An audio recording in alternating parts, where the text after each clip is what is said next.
सर्वधर्माणां जैनं जयतु शासनम्। पंच परमेष्टि भगवान की जय हो। आचार्य श्री गुरुवर कुंद कुंद महाराज की जय हो। आचार्य श्री गुरुवर विद्यासागर महाराज की।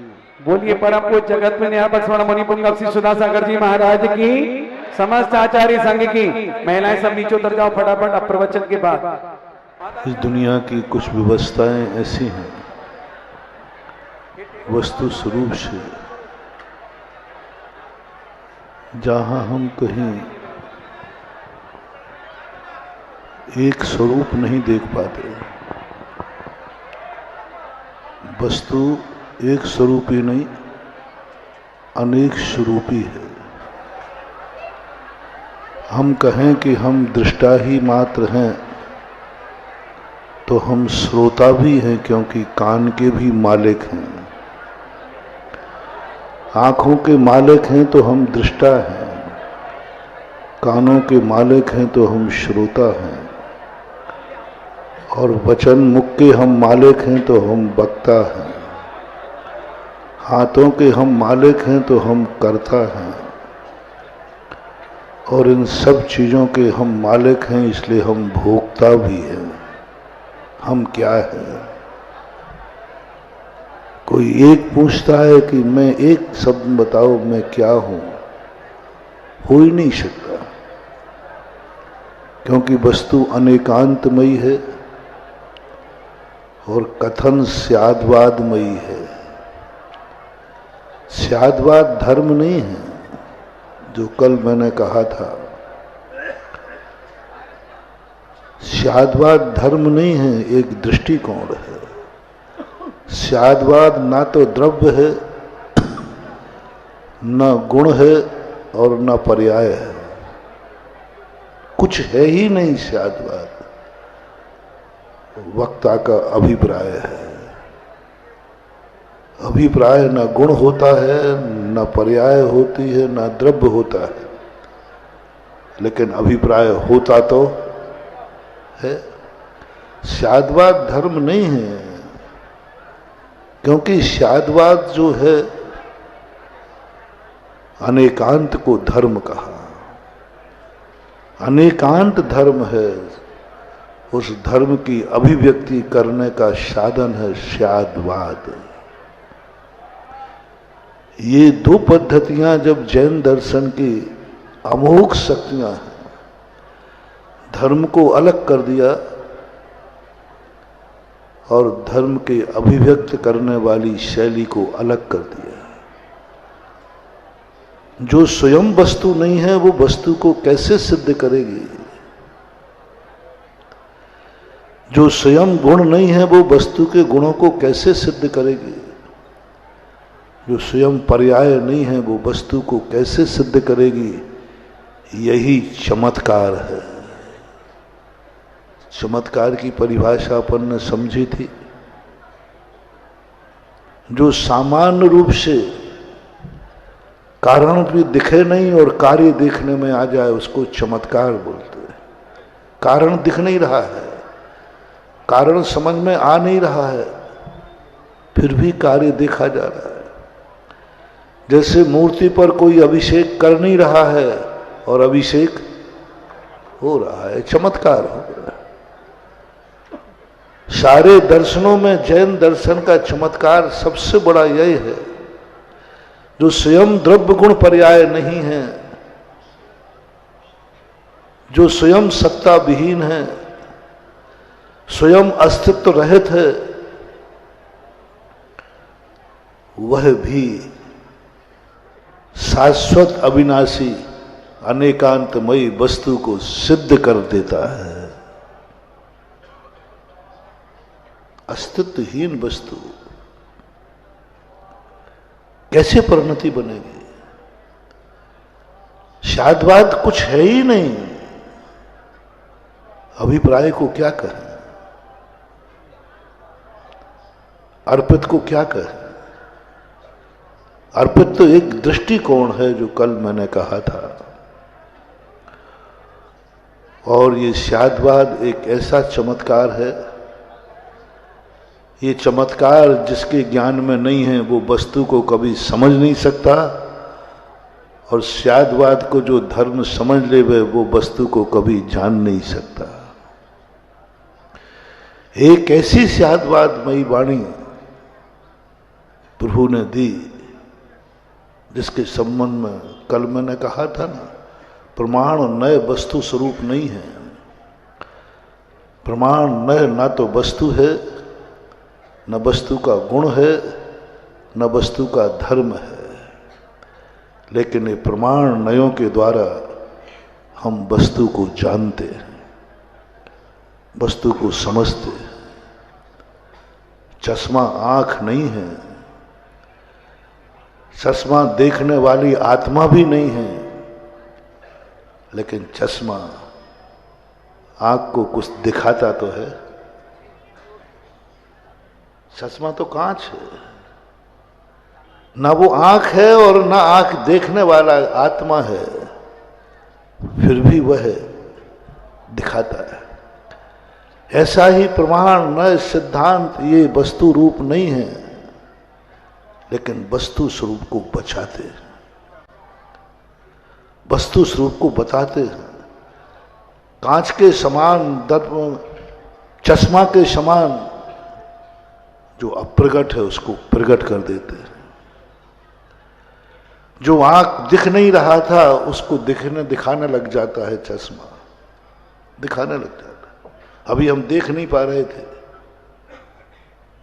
वही आंख जैसे चश्मा आ गया तो हम पढ़ने लगे। चश्मा क्या है? क्या आंख है? क्या देखने वाली आत्मा है? फिर चमत्कार है। इसी तो चमत्कार बोलते हैं।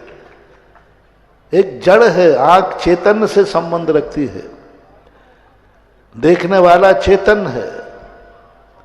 आंख में आत्मा के प्रदेश हैं, चश्मा में ना चेतन है ना आत्मा के प्रदेश हैं। फिर भी चश्मा कहता है कि मैं चमत्कार बताऊं, तुम्हारी आंख जो नहीं देख पा रही है और मुझे बुला लो तो मैं तुम्हें पढ़ा दूंगा, दिखा दूंगा। मैं जड़ हूं, मैं अचेतन हूं, मैं कुछ भी नहीं हूं। आंख भी नहीं, चेतन भी नहीं, ज्ञान भी नहीं, दर्शन भी नहीं, मेरे में एक भी गुण नहीं है, एक भी गुण नहीं है जीव का। लेकिन मैं इतनी औकात रखता हूं कि जिस जीव को कुछ नहीं दिख रहा है उसको मैं दिखा सकता हूं। जीव पढ़ नहीं सकता, मैं उसको पढ़ने योग्य बना सकता हूं, योग बना सकता हूं। देखती तो आंख ही है ना, तो वे चश्मा के बिना देख ले ना, नहीं देख पा रही है।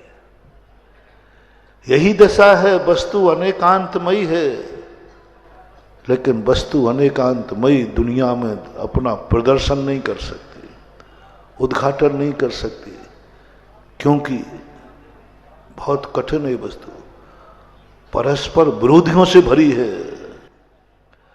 परस्पर विरोधी तत्वों से भरी है। कैसे निपटे ये आत्मा? जिस घर में हर व्यक्ति एक दूसरे का विरोधी हो, वो घर किस मुंह से दुनिया के सामने कहेगा मेरा बहुत बड़ा कुटुंब है? किस मुंह से कहे? किस मुंह से कहे कि ये मेरा बेटा है, ये मेरा बाप है, ये मेरा परिवार है? सब किस मुख से करे? क्योंकि परस्पर में एक दूसरे के विरोधी है, और परस्पर विरोधी का संगठन बनना कठिन है, और संगठन के बिना काम होना, लुट जाओगे बेटा संगठन नहीं बनाओगे तो। संगठन के बिना लुट जाओगे, टूट जाओगे, एक एक करके धागा टूट जाएगा। संगठन है तो ही तुम्हारी ताकत है, और संगठन नहीं है तो कुछ भी नहीं। द्रोणाचार्य ने एक बार कहा कि सभी लोग एक एक लकड़ी सबको दे दी, बोले इसको तोड़ दो। सबने तोड़ दिया, भीम ने तो यूं कर दिया। और एक छोटे से तिनकों का एक गट्ठा, बुंदेलखंड में बोलते पूरा, बुंदेल का गट्ठा, और एक गट्ठा बना के दिया घास के तिनकों का, लकड़ियों का नहीं, और बोले सब 105 मिलकर इसको तोड़ दो। भीम लगे, सब 105 लगे, लेकिन वो तिनकों का गट्ठा नहीं तोड़ पाए, और एक एक लकड़ी इतनी मोटी मोटी थी वो तोड़ दी। शिक्षा यह दी कि तुम कितने भी बलवान हो, एक एक करके रहोगे तो टूट जाओगे, कोई भी तोड़ देगा, और तिनके के समान भी रहोगे और संगठित रहोगे तो तुम्हारा कोई बाल बांका नहीं कर पाएगा। यही स्थिति अपने तत्व में है। ये व्यवहारिक उदाहरण दिया तुम्हें, लेकिन इस व्यवहारिक को जब हम लोग तत्व चिंतन करते हैं, द्रोणाचार्य कह रहे हैं कि पांडव कौरव एक हो जाओ, हस्तिनापुर अजेय हो जाएगा, कोई कुछ नहीं बिगाड़ पाएगा। अब बोलो, कौरवों को और पांडवों को एक करने की कल्पना गुरु कर रहे हैं, कैसे संभव है? दोनों परस्पर एक हुए बिना हस्तिनापुर सुरक्षित नहीं, और दोनों एक हो नहीं सकते क्योंकि दोनों परस्पर में कट्टर विरोधी हैं। ये कोई हस्तिनापुर के कौरव और पांडवों की बात नहीं कह रहा हूं, ये तो तुम्हें समझाने के लिए उदाहरण दे रहा हूं। समझ जाओ तो अच्छी बात है। घर है, तुम घर में यदि एक हो और तुम्हारा निर्देशक एक है तो तुम्हारा घर सुरक्षित है, चाहे भली तुम कमजोर क्यों ना हो। समाज में यदि संगठन है तो समाज सुरक्षित है, चाहे वो छोटी सी समाज क्यों ना हो। आज जैनियों की सबसे बड़ी दुर्दशा का मूल कारण है संगठन का अभाव। जैनी वो चीज है, जैनी वो शक्ति है, सारी दुनिया पर राज्य कर सकती है। सारी दुनिया जैनियों को आगे कर सकती है। प्रत्येक राजा महाराजा जैनियों को अपने महल के बाजू में, नगर के मध्य में बसाते थे। पुराने नगर जितने मैंने देखे, जैनियों के निवास नगर के सबसे ज्यादा सुरक्षित जैनियों को करता था। जैनियों की संख्या कम होती थी, लेकिन राजा जानता था जैनी सुरक्षित है तो हमारा राज्य सुरक्षित है। राज्य सुरक्षित, जैनियों की सुरक्षा करो, जैनियों को मध्य में बसाओ, क्योंकि जैनी के पास दो चीजें होती हैं, गॉड गिफ्ट होती है, धन और बुद्धि। तन से तो कमजोर होते हैं, तन से तो, लेकिन बुद्धि से और धन से बलजोर होते हैं। धन से कितना भी कमजोर हो और बुद्धि और धन से बलजोर है तो वह राज्य की सुरक्षा करता है, ऐसी नीति है। इसलिए उसको मध्य में बसाते। टीकमगढ़ बसा ही मध्य में, उसका नाम ही है मझार मंदिर, बीचों बीच वही कहलाता है मध्य मंदिर। मध्य मंदिर का धीरे धीरे बाजार। लोग कह रहे थे महाराज ओरिजिनल जैनी तो बीच में ही है महाराज, आप तो साइड में आए हो। ओरिजिनल मैन बाजार तो, और उस बाजार में ही आते हैं तभी माना जाता है कि हम टीकमगढ़ में आए हैं। तो मध्य में माना जैनियों का सबसे बड़ा हौसला होता था। आज जैनियों को मात्र एक संगठन का अभाव है। तुम्हारा संगठन नहीं, तुम्हारा एक नेता नहीं। परिणाम स्वरूप आज जैनियों का राज की सत्ता में कोई योगदान नहीं है। राजनीति के चुनाव होते हैं, जैनियों का नाम भी नहीं होता। क्यों? छोटी छोटी समाजों के व्यक्ति वहां हैं, जैनी को एक भी नहीं। कारण कुछ नहीं बंधु, संगठन का अभाव। हम परस्पर में इतने विरोधी हैं कि हम एक होने को तैयार नहीं। जैनी वो है। आज देखो, ये दुनिया की जितनी राजगद्दियां हैं ये जैनियों की हैं, जैनियों के ऋषभदेव की हैं। ऋषभदेव आज राजगद्दी का संचालन कर रहे हैं। सबसे पहले इस राजगद्दी पर कौन बैठा था? कर्म भूमि शुरू हुई, राज्य व्यवस्था किसने चलाई? ऋषभदेव ने। पहला राजा कौन था? ऋषभदेव। ऋषभदेव कौन थे? जैनियों के भगवान, जैनियों के देवता, जैनियों के शिरोमोर, जैनियों के बाप दादे, जिनकी तुम संतान हो। जिस गद्दी पर बाप बैठता है उस गद्दी पर बेटे का अधिकार होता है, लेकिन जिस गद्दी पर बाप बैठा था भारत देश की, उस गद्दी का जैनी के लिए पार्षद, वो राजा तो छोड़ो, वहां युवराज भी नहीं, युवराज तो छोड़ो, मंत्री भी नहीं, मंत्री तो छोड़ो, संतरी भी नहीं। जो गद्दी हमारी थी, जिस गद्दी को जैन देव ने, ऋषभदेव ने संचालित किया, प्रथम गद्दी की स्थापना ऋषभदेव ने की थी। उसके पहले राजगद्दी व्यवस्था नहीं थी, क्योंकि भोग भूमि थी। प्रथम राजा कर्म भूमि में जन्म लेने वाले ऋषभदेव, जो हमारे पूर्वज हैं, पितामह हैं, आज उनकी गद्दी पर हमारा नामो निशान नहीं, हमारा अधिकार नहीं।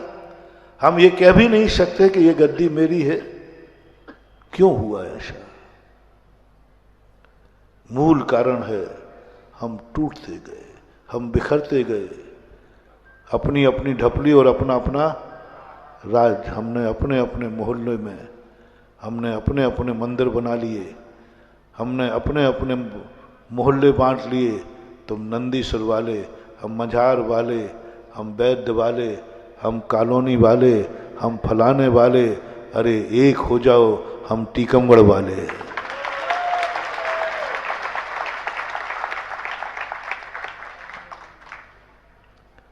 मैं किसी मोहल्ले के नाम से कभी चतुर्मास नहीं करते। राजस्थान जब मैं गया तो वहां पर सब लोग अपने अपनी मंदिरों के श्रीफल लेके आ गए। महाराज जी ये आप यहाँ पधारे हो, और मुझे आचार्य सिंह ने दिया अजमेर। तो मैंने कहा अजमेर का श्रीफल तो आया ही नहीं। कोई नसिया का लेके आ गया, कोई बड़ी नसिया, कोई छोटी नसिया, कोई केसरगंज, कोई कहीं का लेके आ गए। और मैंने कही आचार्य सिंह की लिस्ट में तो ये नाम ही नहीं है। जहां जहां के श्रीफल आए, मैंने आचार्य सिंह को समाचार दिया। मैंने कहा आचार्य सिंह, आपने जो नाम दिया है उसका अभी तक श्रीफल नहीं आया। बोले नहीं नहीं, फलाने चंद तो आए होंगे। मैंने कहा आए, लेकिन वो अजमेर के नाम से नहीं आए।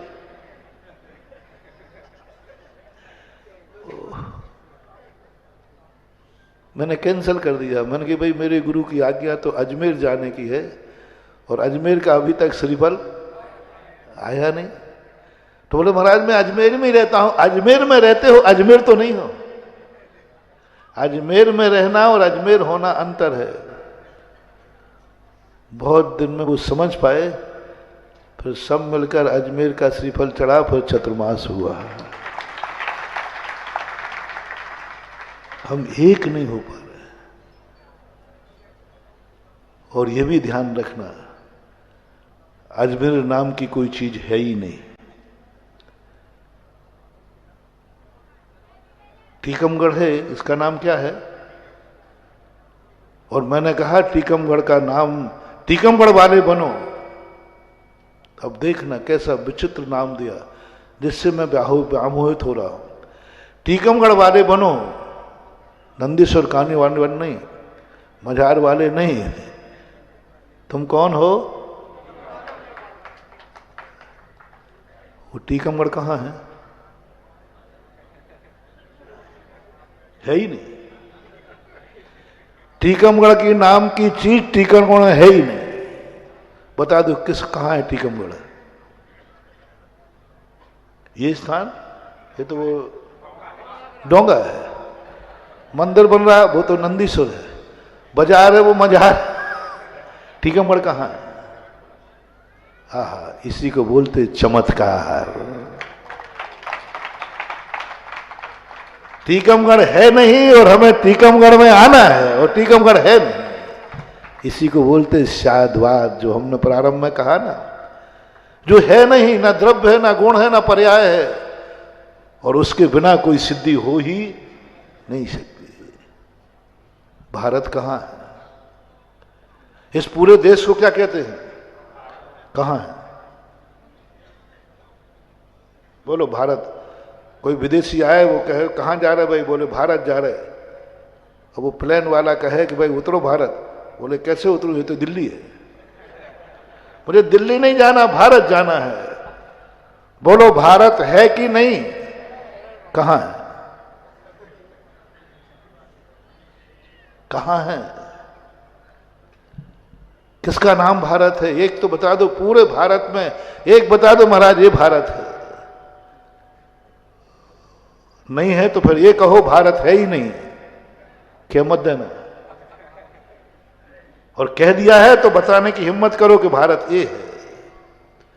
टीकमगढ़ को भारत कह दो, ललितपुर को, राजस्थान को, किसको कहो भारत? भारत कहां है? भारत ना द्रव्य है, ना गुण है, ना पर्याय है, फिर भी है। ये रहस्य खोला, ये चमत्कार किया जैन दर्शन ने।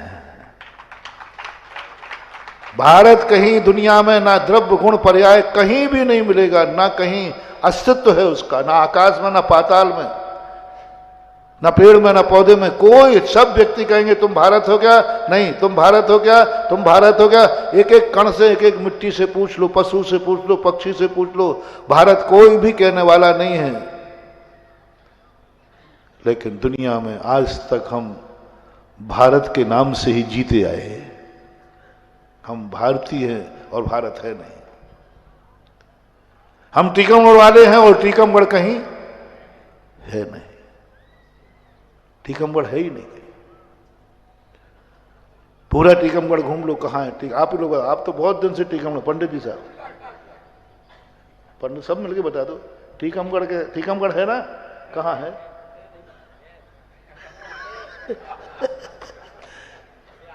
किसका नाम टीकमगढ़ है? इसी का नाम प्रमाण और नय है। टीकमगढ़ है, बस खत्म बात है, पूछो मत का। क्योंकि जैसे टुकड़े होंगे प्रमाण खत्म हो जाएगा, नय आ जाएगा। बोलो सत्य क्या है? टीकमगढ़ सत्य है? भारत सत्य है या टीकमगढ़ सत्य है? टीकमगढ़ सत्य है या कॉलोनी का नाम जो है वह सत्य? सत्य क्या है? एक कोई बताना। ये टीकमगढ़ है जहां अपन पंचकर्मा कर रहे, डोंगा है। तो डोंगा सत्य है या टीकमगढ़ सत्य है? आज एक कोई बोलना आप लोग। कहां है? कहां है? टीकमगढ़ खोदोगे तुम्हारी पहचान खो जाएगी, और डोंगा खोदोगे तो तुम्हारा मकान खो जाएगा। टीकमगढ़ खोदोगे तो तुम्हारी पहचान ही खत्म हो जाएगी, पता नहीं लावारिस होगा। और डोंगा खोदोगे तो मकान खो जाओगे, कहां रहोगे? एड्रेस चिट्ठी तो टीकमगढ़ के नाम से नहीं आएगी, चिट्ठी तो पोस्टमैन यदि टीकमगढ़ नाम से आए तो वो कहां देगा? बताओ भैया चिट्ठी। अच्छा ये बताओ डोंगा भी कहां है? ढूंढते जाओ, आप अपने मकान तक आ जाओगे। मकान भी कहां है? कमरे में आ जाओगे। कमरा भी कहां है? पलंग पे आ जाओगे। टूटते जाओ, भेद करते जाओ, टूटते जाओगे, जुड़ते जाओ, संगठित होते जाओ, और परस्पर विरोधी तत्व एक नहीं हो सकते। एक नहीं हो सकते और एक होना पड़ेगा। यदि जैनियों तुम्हें दुनिया में जीना है, आज प्रभु राज दरबार में है इसलिए राजनीति की बात कर रहा हूं, यदि मैं राजगद्दी हासिल करना है, राजा तुम्हारे मन का बनेगा, वही राजगद्दी पे बैठेगा जो जैनी बैठाना चाहेगा, पर जैनियों को संगठित होना पड़ेगा। बस एक ही बात है। एक बार के एक नेता ने मेरे से कहा, बोले महाराज जैनियों को, मैंने कहा देखो जैनियों का थोड़ा ध्यान रखो। बोले महाराज नहीं ध्यान रखेंगे तो क्या कर लेंगे जैनी? मैंने क्या कर लेंगे? हाँ बोले महाराज कितने से वोट हैं जैनियों के? हम जैनियों के काम नहीं करेंगे तो जैनी क्या कर लेंगे? कितने से वोट हैं? नहीं देंगे वोट, और क्या करेंगे? मैंने कहा वो नेता, जैनी छोटे हैं, अल्पसंख्यक हैं, जैनी जिता तो नहीं सकते, लेकिन जिसके पीछे पड़ जाए तो हरा जरूर सकते हैं। जिता तो नहीं सकते लेकिन हरा सकते हैं। ध्यान रखना, जब नगर में गांव में एक भी जैनी है तो नेता सबसे पहले उसी को पकड़ता है कि यदि हराएगा तो ये हराएगा। तो इतना भय भी दुनिया को हो जाए कि जैनी भली जिता सके या नहीं सके, लेकिन जैनी से विरोध ले लिया तो ये हरा जरूर सकता है। ये भी कब होगा? जब हमारा संगठन होगा। संगठन करना बहुत कठिन है। एक बार एक नेता को मैंने कहा, भाई जैनियों को टिकट क्यों नहीं देते आप? हमारे प्रभाव में था वो नेता, उसके हाथ में थे टिकट, तो वो मेरे दर्शन करने आया। मैंने कहा भाई जैनियों को भी एक आध दिया करो। तो उसने कहा कि बाबा जी को, वो राजनेता बहुत होशियार होते हैं, वे साधु को कभी ना नहीं कहते, क्योंकि साधु का ना कहने का अर्थ है साधु का प्रकोप, अभी गड़बड़ हो जाए। तो एक सेकंड बोले गुरुजी दे दूंगा। अरे मैंने कहा ये तो ऐसे कह रहे जेब में ही रखे। बोले महाराज दे दूंगा। और मैं आश्चर्य, मैंने कहा ये कहेगा नेता कि महाराज विचार कर लेंगे। नेताओं की भाषा ही होती है कि महाराज विचार नहीं। उसने तो कह दिया दे देंगे पक्का। दूसरा प्रश्न का, मैंने कहा दे दोगे? बोले हाँ। महाराज किसको देना है? आपको किसको देना है? कौन किसको दिलाना चाहते आप? उसका नाम दो। तो मैंने कहा दे दूंगा। तू टिकट दे देगा, मैं नाम दे दूंगा।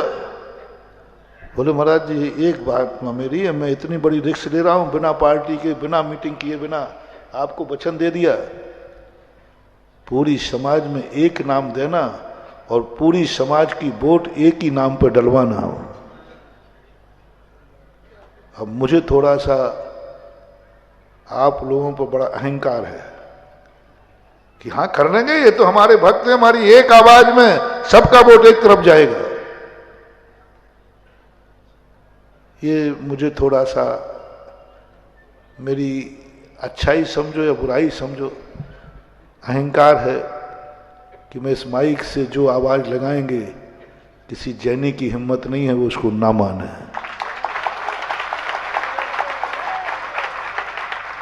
टीकमगढ़ पर विश्वास कर लूं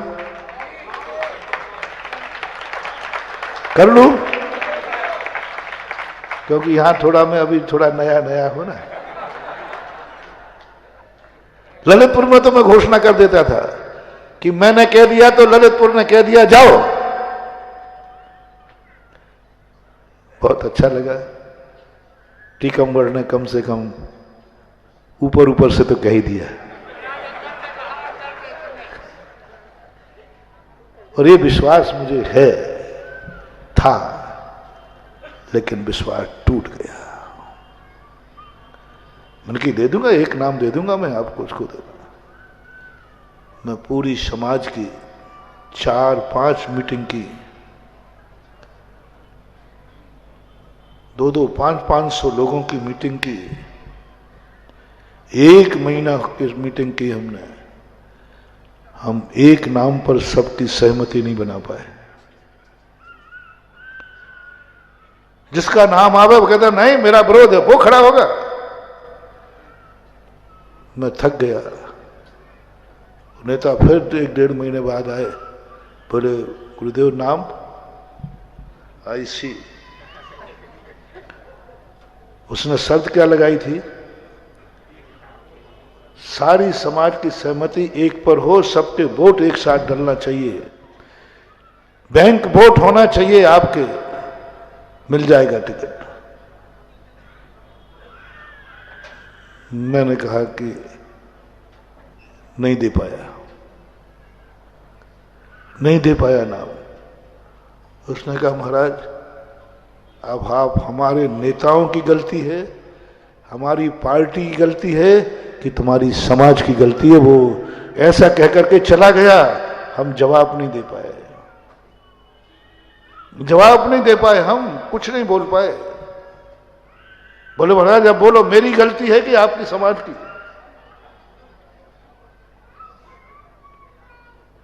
आज ही हो रहा है।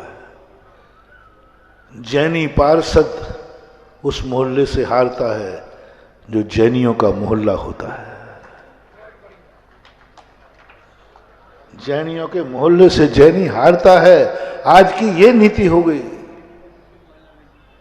महानुभाव, संसार में यदि जीना है तो कितना भी हो, कितने भी विरोधी क्यों ना हो, आपको एक दिन संगठन बनाना ही पड़ेगा।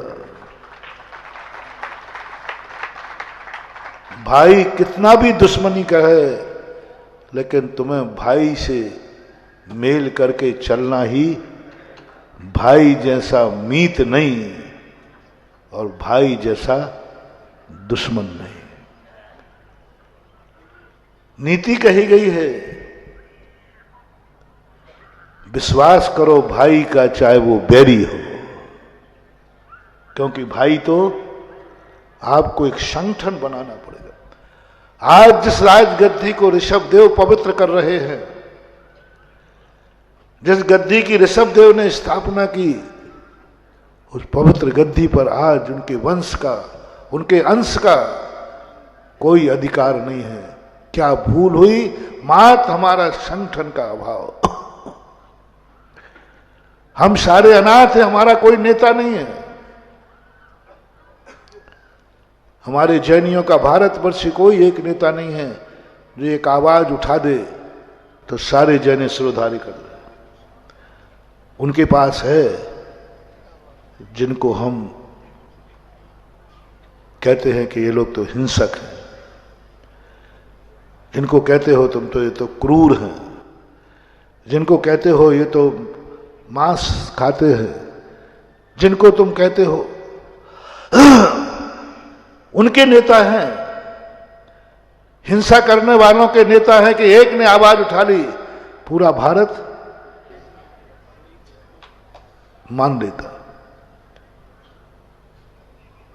एक बार की घटना है, चंद्रमा दिखता ना, कोई चंद्रमा होता है, उसको देखते, चंद्रमा सामने निकला है। लोगों ने कहा, हम भी वहां थे, कि चंद्रमा निकल आया है। उन्होंने कहा नहीं निकला। बोले क्यों? अभी दिल्ली वाले को नहीं दिखा है। उन्होंने कहा अभी दिल्ली से घोषणा नहीं हुई है, आंखों से देख रहा है, चंद्रमा सामने है। फिर वो कहता नहीं नहीं अभी नहीं, अभी नहीं निकला चंद्रमा, क्योंकि अभी दिल्ली से घोषणा नहीं हुई। ओहो, मुझे लगा ये कौम, ये जाति भली हिंसक हो, ये कभी खत्म नहीं होंगे, इनका राज्य बढ़ेगा, इनकी सत्ता बढ़ेगी और इनका हुकूमत बढ़ेगी, क्योंकि एक संगठन है। आंख का विश्वास नहीं, सामने प्रत्यक्ष दिख रहा उसका विश्वास नहीं। बोले नहीं अभी हमारे नेता को नहीं दिखा। वहां से फरमान जारी हो कि हाँ चंद्रमा दिख गया है, तो सब कहेंगे हाँ दिख गया, फिर भले नहीं दिखाए। नहीं दिखा है तो भी दिख गया है। और अपन देख रहे हैं ऐसे लोगों के जो किस कारण से उनका राज्य बढ़ रहा है, किन कारण से, महत संगठन। और कोई गुण होवे या ना होवे, कोई विशेषता होवे या नहीं होवे, एक संगठन नाम की विशेषता है। तो कितना भी कैसा भी व्यक्ति क्यों ना हो, तिनको वाला गट्ठा भी कोई तोड़ने में समर्थ नहीं हो सकता। सवाल ये मत समझो कि हम तिनके हैं, सवाल यह है कि हम संगठित हैं। ये मत देखो कि हम तिनके हैं, कितने छोटे छोटे लोग हैं। नीति कहती है सवाल ये मत देखो कि तिनके हो, सवाल ये देखो कि एक गट्ठे में बंधे हो। ये मत देखो कि ये मोटा लक्कड़ है, अकेला भी मोटा लक्कड़ है। बताते हैं बब्बर शेर भी अकेला निकल जाए तो कुत्ते भौंकने लग जाते हैं। बड़ा लक्कड़ भी हो तो कोई भी उसे काटने और तोड़ने की हिम्मत कर सकता है। और संगठन है तो आज संगठन का बहुत अभाव हो रहा है हर समाज में, जहां देखो वहीं पर। और टीकमगढ़ तो इसकी पर्याय है। यहां ना कोई नेता है और ना कोई संगठन है। लेकिन मुझे खुशी इस बात की है, कि जब से मैं आया हूं टीकमगढ़ को संगठित देख रहा हूं। अब क्यों हो गया, कैसे हो गया, ये अभी शोध का विषय है। आगवानी में भी देखा, प्रवचन सभा में भी देखा, और इस पंच कल्याणक में भी देख रहा हूं। चर्चाओं में भी सुन रहा हूं। कल जन्म कल्याणक के जुलूस में पूरी जैन समाज परस्पर विरोध भूल करके और जुलूस में शामिल हुई, तो सारे टीकमगढ़ में कल के जुलूस की जय जयकार भी हुई है। जुलूस की जय जयकार नहीं हुई है, संगठन की जय जयकार हुई है। कल सब भूल गए कहां का पंचकर्णा के, नंदीश्वर कॉलोनी का, कहां का पंचकर्णा के, किसका है, सब ये भूल गए। सबके मन में एक ही बात थी, मेरे जिनेन्द्र देव का पंच कल्याणक है। इसलिए तो मैं 3 दिन से तुम्हें कितना भुला रहा हूं, कितना भुला रहा हूं। 24 तारीख अभी भुला दिया ना। कल भगवान आदिनाथ की जन्म तिथि क्या है, फाल्गुन कृष्णा अमावस्या। समय क्या है, 7:47। आगम भुला दिया, सत्य भुला दिया, भूलना पड़ेगा। नहीं तो ये कर्मों की निर्जरा नहीं होगी, नहीं तो पुण्य का बंध नहीं होगा। यदि कल के दिन, आज के दिन, यदि तुम्हें यह पता चल जाए कि भगवान की दीक्षा कब हुई थी, तिथि होगी उनकी, और आज अभी हुई नहीं दीक्षा, ये महसूस करो। ऋषभ देव हुए ही नहीं है, मोक्ष गए ही नहीं है। सुना है कि आज दोपहर में ऋषभ देव दीक्षा लेंगे, अभी सुना है, सुनने में आया है अभी। देखो अभी पक्का नहीं है। और आज महसूस करो महानुभाव, महसूस करो, भोग भूमि खत्म हुई है। उस समय ऋषभ देव ने राजगद्दी की थी, नहीं, आज नाभि राय ऋषभ देव का तिलक करेंगे और हम ऋषभ देव की प्रजा होंगे। उनका बेटा होगा भरत और बाहुबली। भूल जाना भरत बाहुबली, आज भूल जाना ब्राह्मी सुंदरी हो आज कि तुम टीकमगढ़ की बेटी हो। भूल जाना अपने बाप को जिन्होंने तुम्हें जन्म दिया है। आज तुम अनुभूति करना मेरा बाप कोई है तो उसका नाम है ऋषभ देव। डीएनए टेस्ट मत कराना। हाँ, धर्म की भाषा, उस बाप को भूलना है जिसका खून शरीर में दौड़ रहा है, उस माँ को भूलना है जिस माँ का दूध तुमने पिया है, उस गोत्र और कोल को भूलना है। बिल्कुल द्रव्य से, गुण से, पर्याय से भूल जाओ और उस समय एक अनुभूति हो जाए, मेरा नाम ब्राह्मी सुंदरी है और मेरे पिता नाभि राय, न मेरे पिता ऋषभदेव और माता नंदा, माता सुनंदा। एक मिनट को अनुभूति में लाना है। कुछ तुम सत्य की खोज मत करना, ना तुम द्रव्य से भरत हो, ना गुण से भरत हो, ना पर्याय से भरत हो, लेकिन तुम ऐसे ही भरत मान लो जैसे भारतवर्ष कहीं है नहीं लेकिन भारतवर्ष है। आज जो भरत बाहुबली बने, ये किस अपेक्षा से मान लो इनको? द्रव्य से भरत है। हाँ, ध्यान रखना, द्रव्य से भरत है तो थोड़ी शक्ति उठवा दो। बाहुबली है, हाँ बाहुबली है, अभी थोड़ा सा युद्ध करा देगा, कोई मच्छरी आगे हिला देगा? नहीं, है नहीं, हो नहीं, द्रव्य से, गुण से, पर्याय से नहीं हो। बस मान लो एक कि मेरा पिता, भूल जाना उस समय मैं फलाना चंद हूं, भूल जाना मेरे बाप कौन है, भूल जाना मैं किस मोहल्ले में रहता हूं। मां, जिस समय तुम्हारे ऊपर भगवान का टिकर मुकुट, भगवान जैसे तुम्हें कहे भरत, भरतेश आओ ये राजगद्दी संभालो, आत्मा की पर्याय बना लेना। आत्मा की पर्याय है नहीं लेकिन आत्मा की पर्याय बना लेना। कैसी पर्याय है?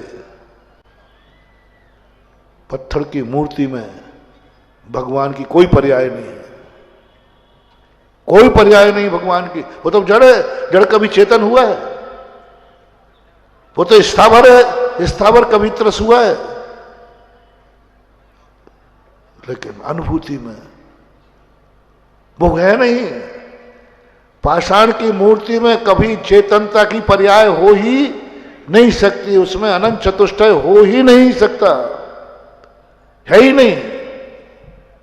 लेकिन चित्त चमत्कार देखो, चमत्कार देखो, चित्त चमत्कार देखो।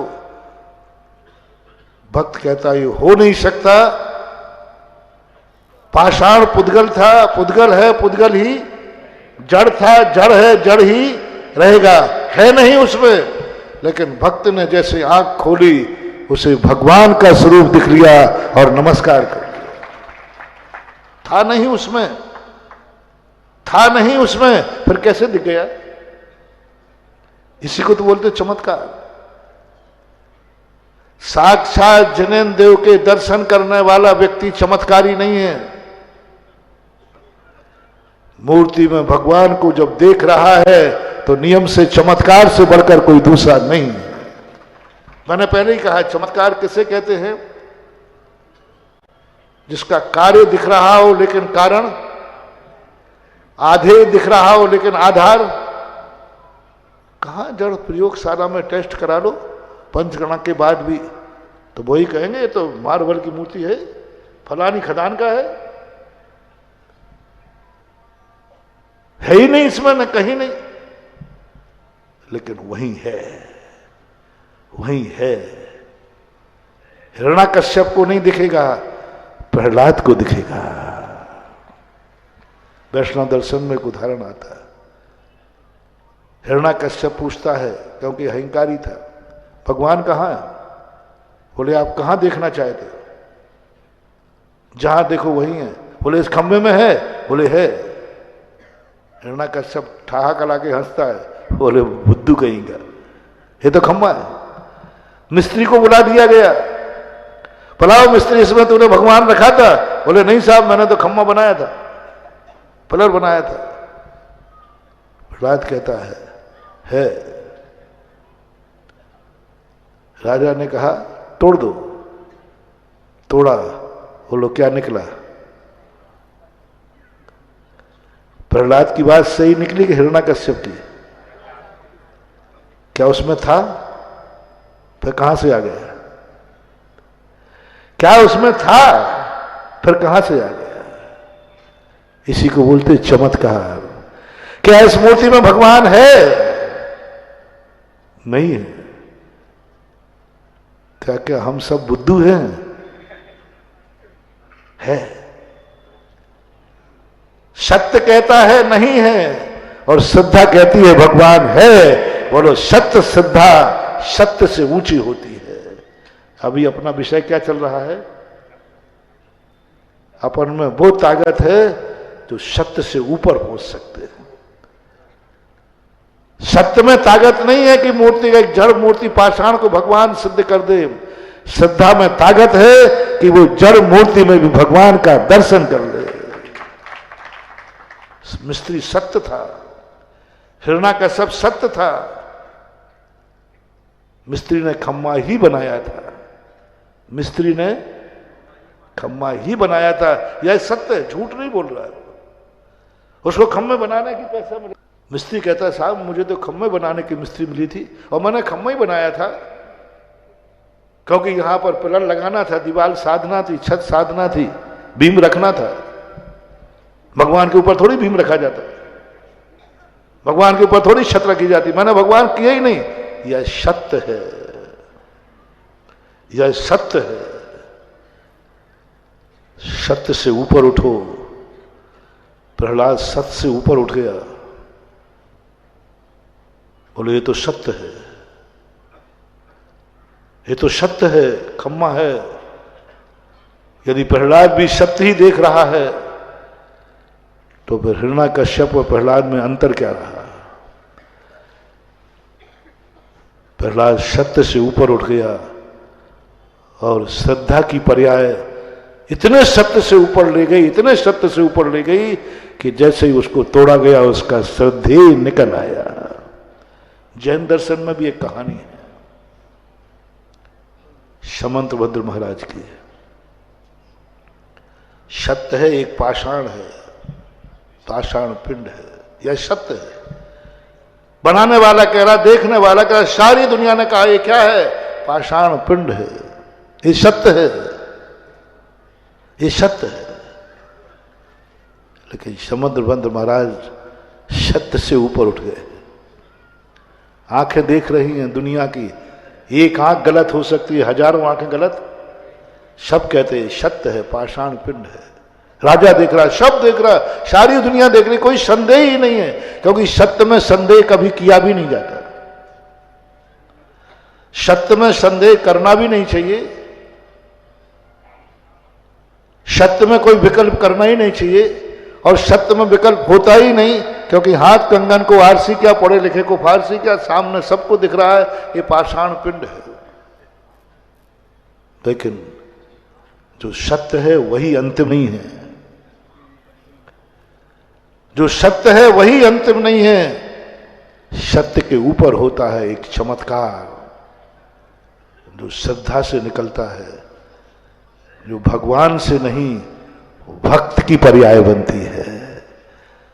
मैंने कई 2 दिन से कह रहा हूं, भगवान में कोई चमत्कार करने की शक्ति नहीं, क्योंकि वो सत्य स्वरूपी है, वो सत्य जानते हैं, वो सत्य स्वरूप को जानते हैं।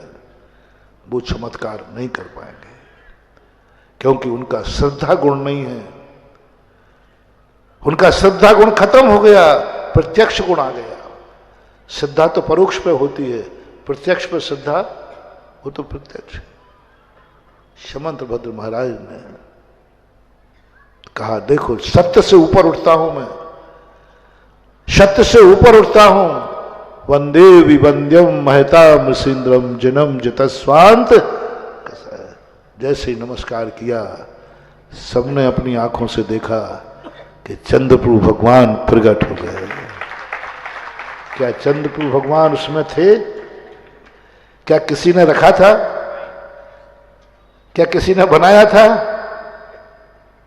सत्य क्या है? समंतभद्र महाराज के चंद्र प्रभु या दुनिया का पाषाण पिंड? सत्य क्या है? और सत्य दो होते नहीं, सत्य। इसलिए मैंने इस चमत्कार को सत्य नहीं कहा, सत्य से ऊपर कहा। और है ऊपर साक्षात जिनेन्द्र देव का दर्शन सम्यक दर्शन में कारण नहीं है। आज तक किसी शास्त्र में नहीं लिखा कि भगवान को देखकर किसी को सम्यक दर्शन हुआ। सम्यक दर्शन हुआ, आगम में नहीं मिला। 6 कारण बताए हैं सम्यक दर्शन की उत्पत्ति के निमित्त। उनमें जिनेन्द्र दर्शन कारण नहीं है, जिनबिंब दर्शन कारण है। तो सबने परस्पर विरोध बोलकर कहा गुरु को बहना है, धर्म को बहना है, हम सब एक हैं, हम सब अलग, हम सब एक। कल दिखाया, पंचकल्याणक में दिखा रहे हैं, इतनी बड़ी पब्लिक, जो पूरा पंडाल, इतना बड़ा पंडाल भरा है, ये नंदीश्वर कॉलोनी से नहीं भरा है, ये टीकमगढ़ से भरा है और टीकमगढ़ के समर्थकों से भरा है। बोलो, नंदीश्वर कॉलोनी में इतनी जनता है क्या कि पंडाल भर जाए? इतनी जनता कहाँ है? और टीकमगढ़ कहीं है नहीं। टीकमगढ़ कहीं है नहीं। और टीकमगढ़ देखना है तो पंचकर्णा के पंडाल में देखो, यहां टीकमगढ़ बैठा है। टीकमगढ़ पंडाल में बैठा है। टीकमगढ़ कल जन्म के जुलूस में था, पूरा टीकमगढ़ था। और टीकमगढ़ कहीं है नहीं है। और नहीं है तो यहां कौन है? ये है धर्म की बहुत बड़ी चीज बार बार। नहीं तो कई स्थानों पर तो ऐसा भी होता है।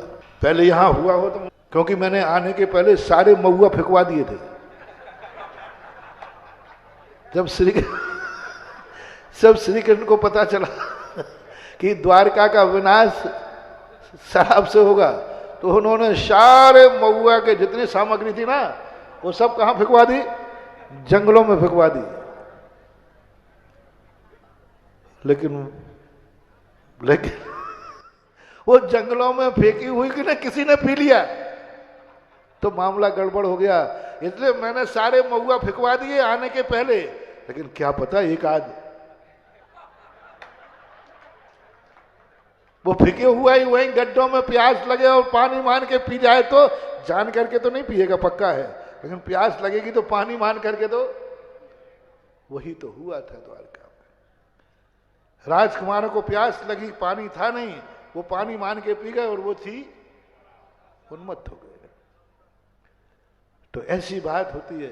लेकिन जब स्थिति बनी, नहीं तो कई स्थानों पे क्या होता है कि जिस मंदिर में चले जाओ और जिस मंदिर का श्रीफल आ जाता है, दूसरा फिर वहां नमस्तु करने भी नहीं आता है। मैंने कहा भैया महाराज जी वहां तो नहीं आऊंगा, क्योंकि आप उस मंदिर में आए हो, तो वही मंदिर संभाले। मंदिर से बाहर आ जाओ, फिर मैं आपको नमस्तु कर लूंगा। हाँ, ऐसी कसाई होती है। एक बार कमंडल लेके जा रहा था श्रावक, तो वो एक मंदिर का दरवाजा आया, तो उसने वो वही रुक गया। बोले महाराज आप कमंडल ले लो। मैंने कि भाई पैर तो अंदर दूंगा। नहीं, पैर अंदर भरे तो कमंडल यहीं ले लो। मैंने क्यों? बोले इस मंदिर में तो मैं कदम नहीं रखूंगा। उसने कमंडल पट्टा ने मुझे पकड़ा दिया।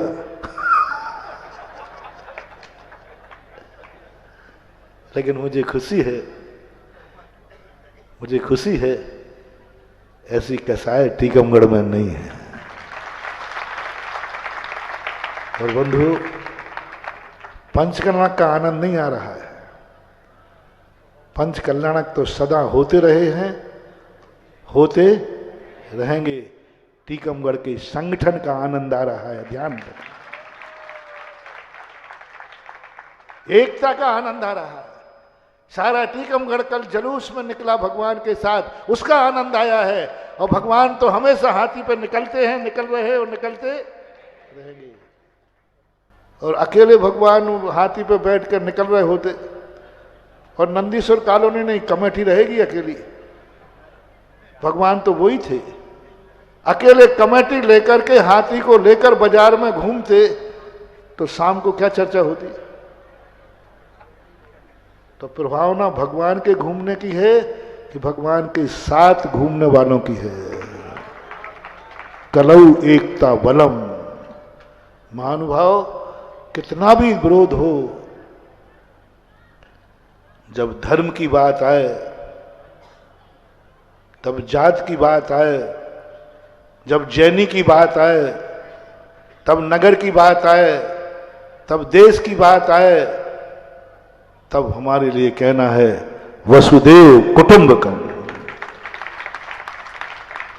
और यह एकता ही हमारे लिए राजगद्दी की सुरक्षा करा सकती है। आज चूंकि प्रातःकाल का समय राजधर्म का था, इससे थोड़ा राजधर्म की थोड़ा राजनीतिक बातें भी कर ली कि अपन को भी राजनीति बुरी नहीं है बंधु, राजगद्दी बुरी नहीं है। यदि राजगद्दी बुरी होती तो ऋषभदेव राजगद्दी पर, राजनीति बुरी होती तो ऋषभदेव राजनीति करते ही नहीं। कुछ बुरा है ही नहीं संसार में, बस उसको एक विधि बनाना है, एक नियति बनाना है और एक नीति बनाना है। नीति धर्म की हो और नियत तुम्हारी हो। नीति धर्म की हो। हम गुरुओं से नीति ले में आपको वही सब करो, लेकिन नीति एक व्यवस्था है। आज ऋषभदेव ने राजगद्दी पर बैठकर क्या एहसास कराया था। जब भी चुनाव होते हैं मैं कहता हूं कि हे भगवान, आपकी बनाई हुई गद्दी पर आज कोई जैनी नहीं आ रहा है, कोई जैनी का स्थान। तो ऋषभदेव कहते हैं मैं क्या करूं, मैं क्या करूं? तुम अपने भक्तों को समझा और उनको एहसास दिला कि ये देश की राजगद्दी जैनियों के प्रथम तीर्थंकर की बपोती है और हमारी बपोती है। और उसकी बपोती का एहसास दिलाने का एक ही कारण है कि हमें इतने सक्रिय और संगठित होकर के आगे आना पड़ेगा कि हम भली परस्पर में विरोधी रहें, लेकिन हम शादवाद के माध्यम से इन सब विरोधी तत्वों को भूलकर एक होकर के, एक संगठित होकर के समाज चलाएंगे और देश चलाएंगे, नगर चलाएंगे। तुम चला सकते हो, बस आपको चेतना है, जागना है। समय हो गया। महावीर भगवान की